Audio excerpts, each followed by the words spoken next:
getting out that we're giving away free, fabulous prizes, including this hand-painted collectible tie. I got like 7 of them at the house. So can you give this tie a good home? It is. It's a perfect Christmas gift, for God's sake. Look, it's got its cardboard still in it. It's like it came right from the store. It doesn't say anything. It's got some gal on it. It's like, come on up and receive your prize. What is its BTU capacity? Hey, that's handcrafted. That's hand painted.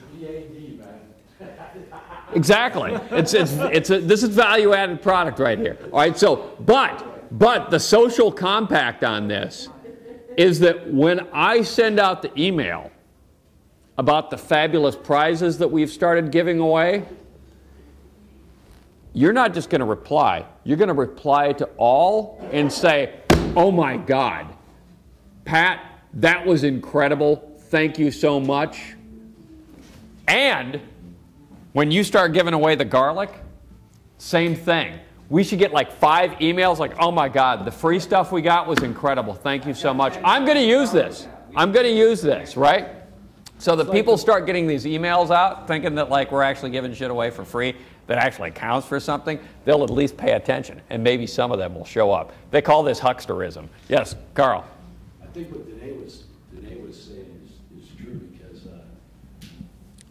there's a great website. It's called knowledgeplex.org, and if you go to there, I mean, where I live in the West End area is the site of the old Broadhead Manor housing project. Is a great space. A lot of land could be, but citizens in other parts of the country are starting to sue HUD to say, "Hey, that's not your land to use. That's our land as citizens." So that's a policy that's going on in other places, because, I mean, the question that was posed to me one time was, what's the only thing a developer can't build? Land. So that gives you what the value of a land is. Yeah, the real value. I think a good phrase for what we're talking about is the commons. Yes. And bringing back up conversation about community ownership of assets, and it's not non-capitalist, it's not particularly socialist to say that, you know, park spaces and other places are things that human communities need in order to be communities.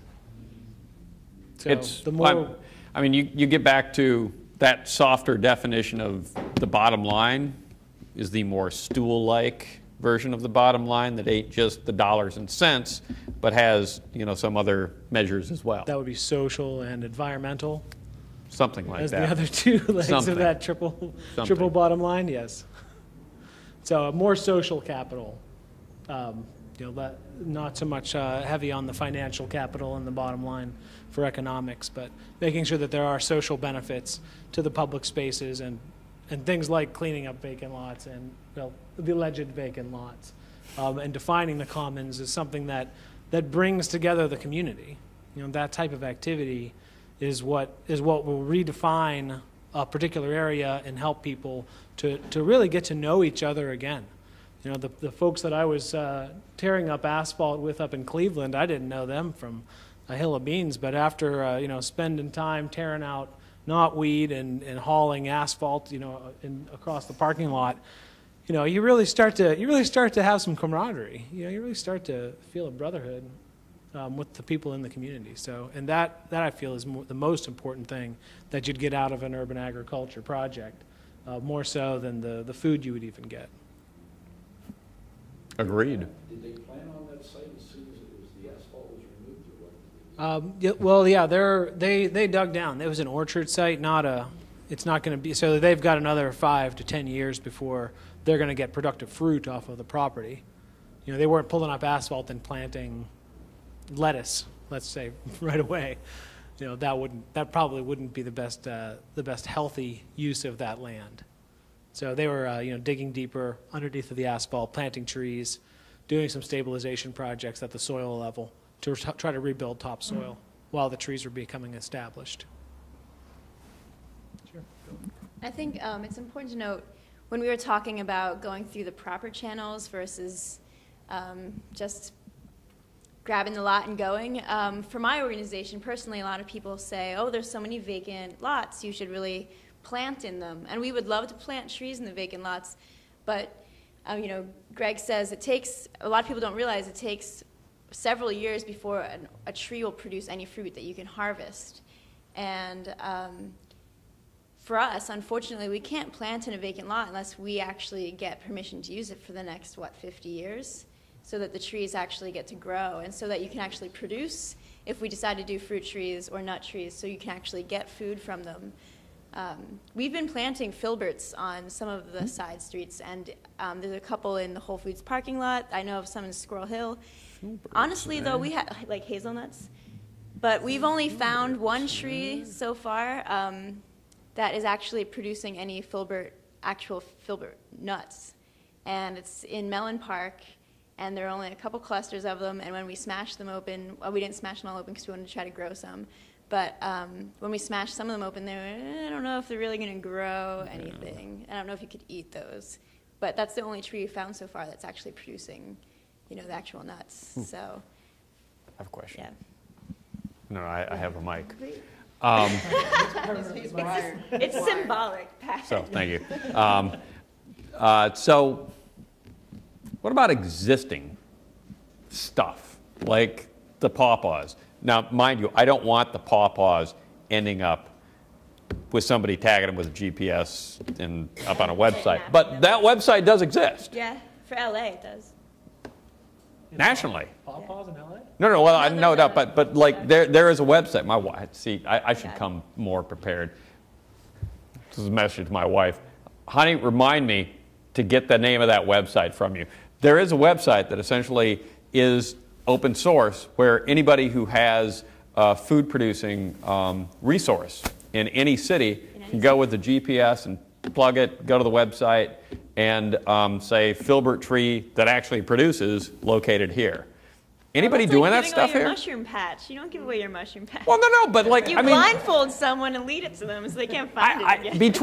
Between my house in Friendship, Bloomfield, and the Union Project, I go past 4 walnut trees, producing walnut trees, like that just go to waste. Like if people knew this, if we were collecting walnuts, if we had little hands cracking them and producing, what do you call it, value-added products? VAPs? VAPs? This wouldn't be bad. How come nobody's doing that? I don't know. I like walnuts. You mean like mapping out our food resources? I've thought about it. No, they're not English walnuts. Black walnuts. American walnuts. English walnuts. Good Lord. And chestnuts. Are you doing anything with chestnuts, the American Chestnut Society? Well, we bringing back the chestnut? We find them and eat them at our office. Really? Yeah. Where do you find them? Shenley Park, a couple places. Isn't there one there's one by the reservoir, I heard. There probably is. There should be. Yeah. Oh, we have more questions. All right, actual questions, as opposed to my bullshit version. Well, no, we want, this is a professional video production that's going to go out on the computer internet and on local access. So we want to hear what you have to say. More or less. Kareem asked me about chin nuts. I don't know what that is. What? Chin nuts? Chin nuts? Oh, you asshole! That's disgusting! Oh, my Lord. Oh, Jesus. You're such an asshole, Kareem. I didn't get it all. Actually, I was just about to mention service berries, which are an actual fruit, and they grow around. He did that because I don't get anything. Like, everything goes over my head for at least 10 minutes. You are so fired. There goes all of our sponsorship, right down the crapper. Yeah, please edit that out. Did you have a PG-related question? This is why you don't sit in the room with people that know you too well, because I just... Everything goes right over I was serious. I really thought... I know that. Okay, I'm sorry, everybody. It's your sincerity that we appreciate. I am so mad at Kareem right now. Okay. I don't remember what I was going to ask anymore. What was I going to ask? Okay, I remember sort of what I was going to ask. Just make it up, otherwise. Okay. How do we underestimate maybe like I know if a tree is like it's so hard to talk right now and be serious. If a tree is like producing, and we obviously like are testing it, and you can tell like how good what it's producing is or whatever, but like. I lived in Los Angeles for the last 7 years, and I had some really amazing trees growing like basically out of the concrete that like in complete crap with no water. And I had like the most amazing lemons, oranges, avocados like ever in my yard, pretty much growing out of the concrete that, had been mowed over a ton of times, like crappiest, it wasn't even soil, I didn't even know what it was disgusting. So, I mean like, but it was amazing. The trees were really producing. I don't know if it was maybe age, like they've adapted somewhat, but like maybe is there a possibility to underestimate the power of the fruit tree? Are you bringing up avocados just growing in the wild just to piss me off? Yes. Yes. Always bitter about that. That's why I hate going to California. Well, I mean, without seeing the tree, usually questions about individual trees, the answer is it depends. But when a tree is producing fruit, what's its ultimate goal? Like, what's the fruit's job? Reproducing. The fruit's job is to create more trees. Right. So that tree might be freaking out and being like, oh God, I'm gonna die. I better have as many children as possible right now, get my genetics out there. Or it could just be at the right age, or, but honestly, that's what, if the tree is producing a lot of fruit, that's one reason. It could be kind of freaking out, or it could just be doing really, really well. It's strong, but it could be doing well and freaking out. Both. It could be doing. Depending on the genetics. Well, If I would too. If I had an tree, avocado tree growing in my backyard, I would show it physically, my love. Yes. Don't take that the wrong way, Kareem. More questions.